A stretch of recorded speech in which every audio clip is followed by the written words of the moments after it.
সিগারেটের বাজেট যে ঘোষণা হয়ে গেছে, এই সিগারেট আমার ধারণা মতে নিম্ন আয়ের যে মানুষগুলো আছে এদের ভিটামিন হিসাবে কাজ করে। এক নম্বরে দাম কমছে আপনার ওই যে ইনসুলিন, কম্পিউটারের ল্যাপটপ এবং মনিটর, এগুলো আমাদের রিক্সা চালকদের তো কোনো ব্যবহারিক যোগ্য জিনিস নয়। এদেশের গরিব মানুষ যেগুলো ব্যবহার করে, আপনারা ইতিমধ্যে লক্ষ্য করছেন যে বাজেট বৃদ্ধি করা ঘোষণা করার আগেই আমাদের যে নিত্যপণ্য এগুলোর কিন্তু এক দফা দাম বেড়ে গেছে। যে বাজেটের কথা আপনারা বলছেন যে বাজেট ঘোষণা করার এই দায়িত্ব এই সরকারের আছে কিনা, কিন্তু আমাদের কথা হলো যে দেশ পরিচালনা করতে অবশ্যই একটা বাজেটের প্রয়োজন আছে। সেক্ষেত্রে এরা ঘোষণা করতে পারে, কিন্তু এটা হলো পুরনো বাজেট। আপনারা জানেন যে এটা একটা পুরনো বাজেট। এই পুরনো বাজেটকে আবার নতুন রূপে আনা হয়েছে। আর এই বাজেটের ব্যাপারে আমরা শুধু শুনি এটার আকার, যেমন আমরা এটার ঘাটতিটা জানি, রাজস্ব আয় কত হবে, ঘাটতি কত হবে, আমরা শুধু এটা জানি। কিন্তু এই বাজেট কোন খাতে ব্যয় হয় আজ পর্যন্ত এই দেশের সাধারণ মানুষেরা বলতে পারবে না।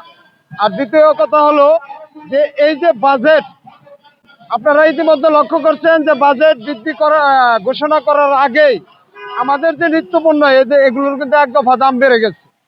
বিশেষ করে সিগারেটের যে পণ্যটা, এটা বাজেট আসুক বা না আসুক এটার দাম এক দফা বেড়ে গেছে।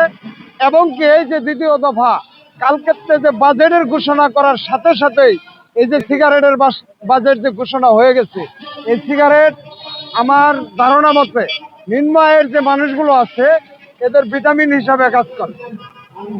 এখন আমরা বলবো যে এই বাজেটে যে লাভ, সর্বপ্রথম এই বাজেটের ঘাটতি পূরণ করার জন্য এই 3 চাকার এই চালকদের উপরেই বসানো হয়েছে।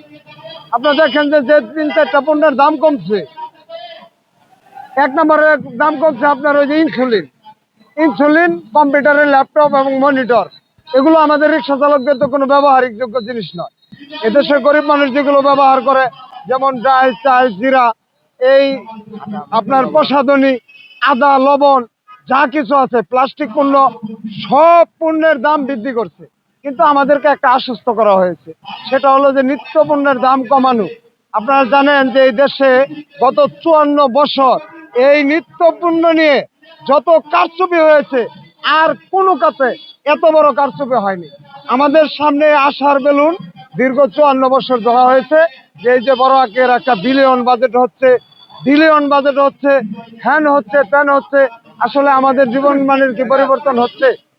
আমাদের জীবন মান আরো দিন দিন কি হচ্ছে, দুর্বিষহ হয়ে যাচ্ছে।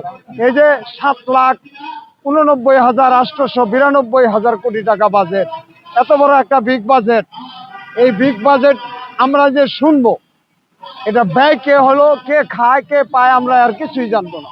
কিন্তু বাজেটের যে ঘাটতি পূরণ করার জন্য এই দামটা অলরেডি আমাদের ঘরে চাপিয়ে দেওয়া হয়। এই যে ধরেন আপনার সিগারেটের দাম বৃদ্ধি হয়ে গেছে, অলরেডি এগুলো তো আমরাই কিনি। এখন আপনি ল্যাপটপের দাম কমাইছেন, কম্পিউটার পার্টস মনিটরের দাম কমাইছেন, ইনসুলিন কমাইছেন, এগুলো তো আমাদের রিক্সা চালকদের লাগে না। এগুলোর দাম করলে আমরা সাধারণ মানুষ কোনো সুবিধা পাই না। কিন্তু আপনি সিগারেটের ব্যাপারে যে কথাটা আমি বললাম যে এই যে সিগারেটটার দাম বৃদ্ধি করলো, এতে কিন্তু আমি অভিযোগ করি না। যদি রাজস্ব বৃদ্ধি করা হয়, রাষ্ট্রের উন্নয়ন হয়, আমি অভিযোগ করব না। কিন্তু কোম্পানির কাছে কত হাজার কোটি পিস সিগারেট বানানো আছে এটা কি রাষ্ট্র জানে? এই যে পার পিস সিগারেটের 2 টাকা বৃদ্ধি গেল, যদি একটা কোম্পানির কাছে 1000 পিস সিগারেট বানানো থাকে, সে তো অলরেডি এখন টাকার মালিক হয়ে গেছে অলরেডি। তুই আগামীতে কিনা ও মজুত করব, দাম বাড়ানোর আগে তারা কি করবে, ওই মজুত মাল দিয়ে বানায় ওইটা আবার আগের দামে ছেড়ে দিবে। তার মানে এই যে শোষণ পদ্ধতি, আপনি ধারণ ক্ষমতা না জেনে এই বৃদ্ধি করা। এই একটা কোম্পানি, এই গুলিপ কোম্পানি কত হাজার কোটি পিস তারা জমায় রাখছে এটা কইতে পারবেন? এখন আপনি 2 টাকা বৃদ্ধি করে দিচ্ছে। ওরা যদি 1 লাখ পিস রেখে দেয় তাহলে ওরা কত কত টাকা পাচ্ছে। কিন্তু আমার উন্নয়নের জন্য একটা কর্মসংস্থান 3 খাত শূন্য, আপনি দেখছেন যেখানে 3 খাত শূন্য রয়েছে, বেকার খাত, কর্মসংস্থান খাত, আর কি জানি একটা খাত দেখলাম বিনিয়োগ খাত, এই 3টাকে শূন্য করা হয়েছে।